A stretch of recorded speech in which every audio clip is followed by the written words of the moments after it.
আসসালামু আলাইকুম। আশা করি সবাই ভালো আছেন। আজকে দেখাবো যে কাপড়ের সুতি। এই কাপড়টা হচ্ছে 2 হাত সুতি কাপড়, 2 হাত বহরের গজ কাপড়। আমরা অনেক সময় যারা দর্জি কাজ করি তারা তো মোটামুটি বুঝি, আর যারা নতুন, একদম নতুন, তারাও এটি দেখলে বুঝতে পারবেন। যেমন যে কাপড়ের প্রিন্ট একদিকে, মানে খাড়া দিকে একদিকে হয়, মানে একদিকে উপর দিক হয়, উপর নিচভাবে প্রিন্ট আছে। বুঝতেই পারছেন আমি যে কথাটা বলছি। এভাবে যে কাপড়গুলো একদিকে প্রিন্ট হয়, অনেক সময় দেখা যায় কি, যদি একদিকে ভাঁজ করেই আমরা কাপড়টা কাটিং করি তাহলে কাপড়টা মানে একদিকে সোজা সাইড হয়, আর একদিকে যদি সামনের পাটে সোজা হয়, পিছনের পাটে প্রিন্টটা ঠিক তার উল্টো দিক হয়, তাহলে ভালো দেখা যায় না, তাহলে বোঝা যায় যে কাপড়টা উল্টা কাটছে। ঠিক আছে, তাহলে আজকে আমরা দেখাবো কিভাবে মানে কাপড়টা দোনো দিকেই, উভয় দিকেই সোজা সাইড করে কাটা যায়। আচ্ছা, তাহলে এখন প্রথমে কাপড়টিকে 2 ভাগ করে কেটে নিতে হবে। 2 ভাগ করে কাটার পরে তারপরে আমরা দোনো দিক, মানে দু সাইড একদিকে সোজা সাইড করে আমরা কেটে নেব।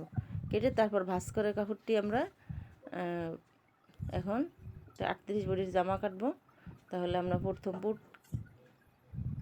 পুট এঁকে নিলাম, তারপরে বডি, তারপরে কোমর, হিপ লাইন, নিচের ঘের কাটিং করে নেব, মার্কিং করে নেব, তারপর কাটবো।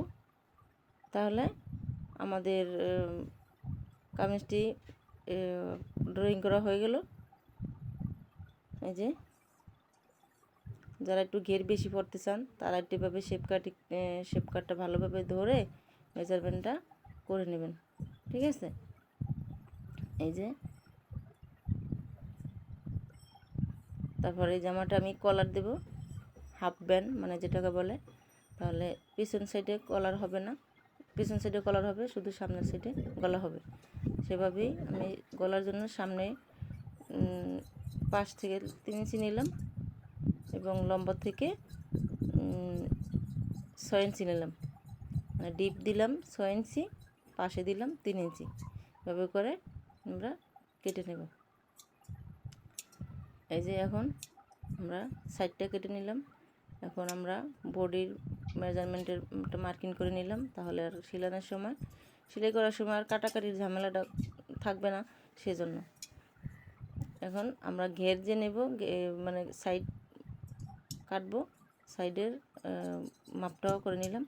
এখন আমরা উপর থেকে একটু সমান করে নেব, কাপড়টা যেন একটু আঁকা বাঁকা আছে সেটা সমান করে নেব। এখন পেছনের পাটটা সরিয়ে, পেছনের গলাটা, যেহেতু আমরা পেছনের পাটে গলা হবে না, সেজন্য পেছনের পাটটা সরিয়ে আমরা সামনের সাইডের গলাটা কেটে নিলাম, একটু পান গলা দিলাম। ঠিক আছে, এখন এই যে আছেন আপনার হাতাটা, এখন দেখেন হাতাটাও যদি আমরা একসাথে কাটতে চাই তাহলেও কিন্তু, যেমন একটা 3/4 হাতা হবে।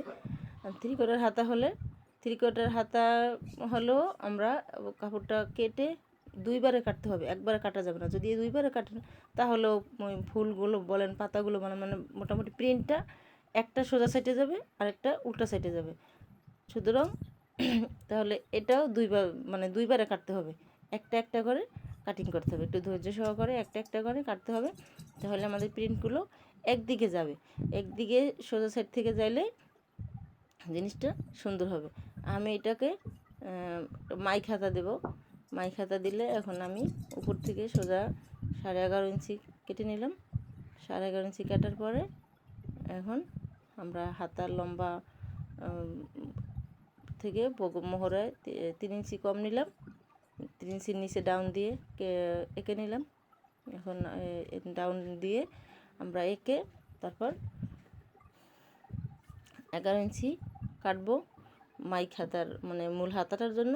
আর নিচে যে ডিজাইনটা দেব, মানে মাইক ডিজাইনটা, ওইটাও আমরা কেটে নেব।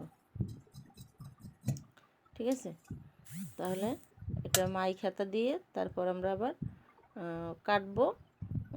মাইক হাতার উপর আবার একটা আলাদা কুচি দেব, সেলাই ডিজাইনটাও আপনাদের সাথে অন্য কোনো ভিডিওতে শেয়ার করব। ঠিক আছে, এই যে মাইক হাতা যেটাকে বলে, এই যে মাইকের ডিজাইনটা এইভাবে কাটতে হয়। সোজা কাপড়টা নিয়ে দুইটা ভাঁজ করে একটা রাউন্ড শেপের মতো ভাঁজ দিয়ে তারপর ওখানে মুখের দিকে মানে রাউন্ড জামা যেভাবে কোমর কাটে এটাও সেভাবে একদিক থেকে 2.5 ইঞ্চি পাশে এই দিক থেকে ডান বাম দোনো দিক সমান দিক থেকেই 2.5 ইঞ্চি কেটে নিয়ে এখন আমরা এই যে ঠিক হাতাটা এইভাবে হবে। এই যে মাইকের আমি একটু কেটে আপনাদেরকে বসিয়ে দেখিয়ে দিলাম। এই যে ঠিক এভাবে হবে মাইক হাতাটা। ঠিক আছে, এই যে এখন আমরা আমাদের কাটিং শেষ, আমরা মোটামুটি কেটে নিলাম। এখন এই যে এখানে কাপড়গুলো আছে এগুলো দিয়ে হবে মাইক হাতার উপরে কুচি হবে, কলার হবে, গলা হবে। এগুলো হচ্ছে আমাদের গলার কাপড়। তবে ইনশাল্লাহ দেখা হবে অন্য কোনো ভিডিওতে। আর এই যে আমরা একটু কাপড় কেটে রাখছিলাম, এটা হবে মাইক হাতার উপরে কুচি দেওয়ার জন্য।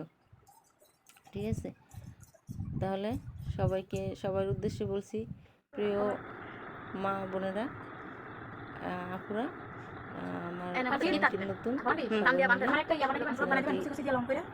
সাপোর্ট করবেন, লাইক দিবেন, কমেন্ট করবেন, তাহলে আমাদের ভিডিও করার আগ্রহ হবে ইনশাল্লাহ।